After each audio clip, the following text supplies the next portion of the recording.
All right, so we bought this generator a little less than a year and a half ago, and it's a open frame inverter dual fuel generator.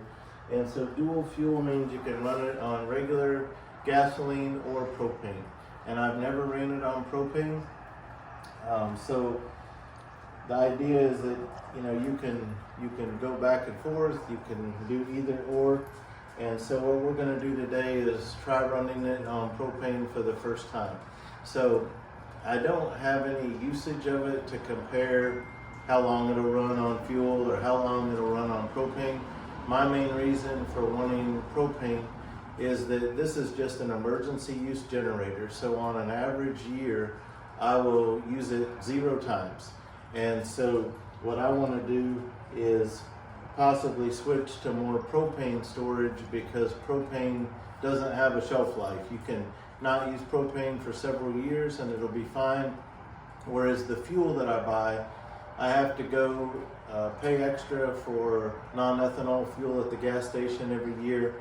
Whatever fuel I don't use for my lawnmower or pressure washer, I have to put in our vehicles and then go refill them. And so that's kind of a pain. So I'm trying to reduce the amount of fuel I need to store and instead possibly switch over to the propane.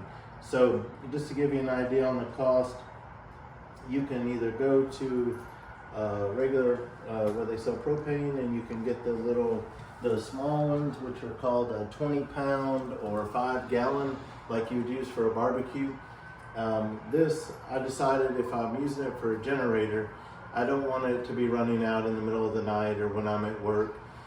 I don't want my wife to have to deal with that. Like if I'm at work, I don't want to have to get up in the middle of the night to switch out a tank. So I'm going to go ahead and invest in these they're called 40-pound or 10-gallon tanks. And they are quite a bit more expensive than the small ones, even ratio-wise. So in other words, this is more than twice as expensive. The little ones to buy, the barbecue style, they're about $60, I think, to purchase, and then $20 to fill up every time. These are $150, so more than twice as much. They're $150 to buy. Bought this one on Amazon, no problem with the shipping because they ship empty, and then it cost me $40 to fill up. So about $190 to $200 in each one of these. So it's a significant investment, but should be worth it if I ever need it. So what we're going to do today is show you how to hook it up. If you're like me and you're not really familiar with this stuff. So this piece of equipment comes with the generator. This end is what's going to hook up to the propane tank, and then this end is going to plug in to this port right here that's labeled with the green propane symbol. So they got a red fuel symbol like a gas can, and they got this green propane symbol with a propane tank. So that's kind of the universal kind of measurement. So this is what's going to plug in to this port right here, and it's kind of a spring-loaded thing, and it's got this clip that once it's in, it'll kind of snap in and hold it in. And then these are screw-ons. And then what I bought to go in between this connection on the propane tank, that would go right on there. But I bought this extra piece right here, which is, it tells you how much propane's in it, and it's also supposed to be a leak detector. So what we're going to do is we're going to put our leak detector first onto our propane tank. And just a word of caution on these 40-pound 10-gallon tanks is they're quite heavy when they're full. So it's definitely not something you want to lift on your own. My wife and I lifted it together, and it's still not light, even with 2 people.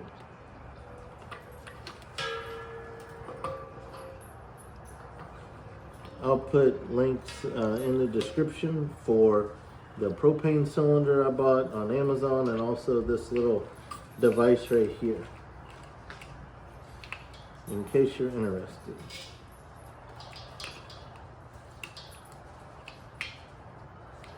Okay, so those are screwed on. So now we're going to put this in here.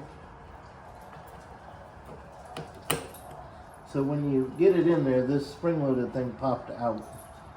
And this is pushing up against here. So it's all the way on. It's a good connection. And so all I need to do, need to open this so that my propane can flow. So I'm going to open that all the way. And then, so remember, with propane, it's pressurized. It's getting its pressure from the tank. So you don't need to use the choke. The choke is only for gasoline. So we have, I don't like the way they labeled the choke. There's this yellow switch right here. So when it's over there, you see that it's choked, but that's actually pointing over this way. I don't know why. They didn't just switch these two labels. So if you want the choke to be off, this is free flowing with no choke. You have to have it over there. If you want the choke, which they show on that side, they put an arrow over here. It makes no sense. But anyway, I don't know why they didn't just switch the images. But we have it over that way, which is not choked.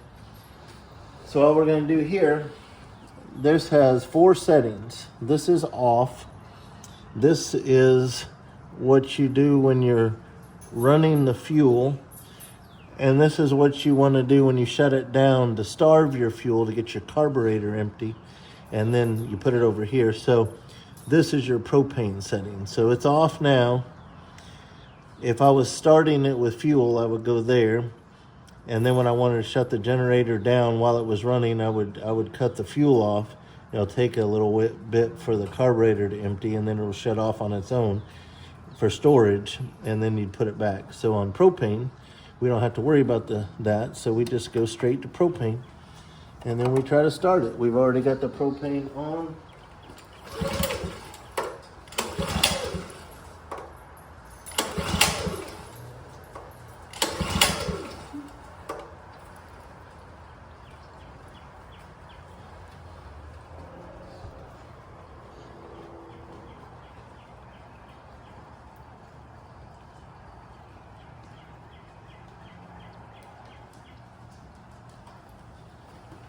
Hoping I'm not forgetting something, because when I do it with the fuel, it just starts right up.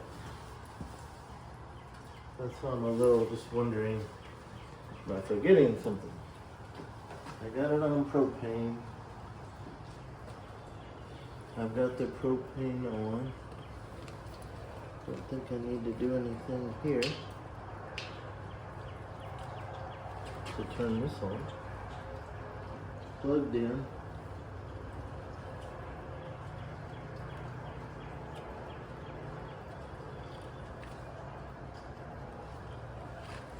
Gonna keep trying.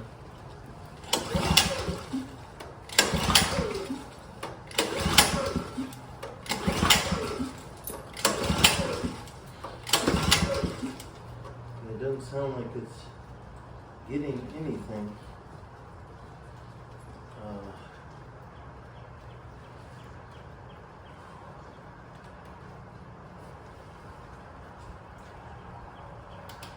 Let me just try putting it in the middle.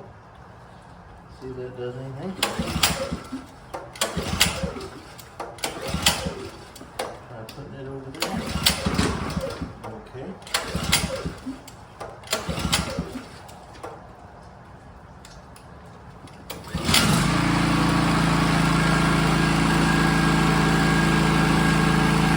I don't know if the choke had anything to do with it, but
generator hasn't been ran for so long that I'm gonna let it run for about 10 minutes, and then we will shut it off and disconnect it, and I'll wait and record that part. Alright, we're gonna go ahead and shut it down. I'm gonna go ahead and turn it off here.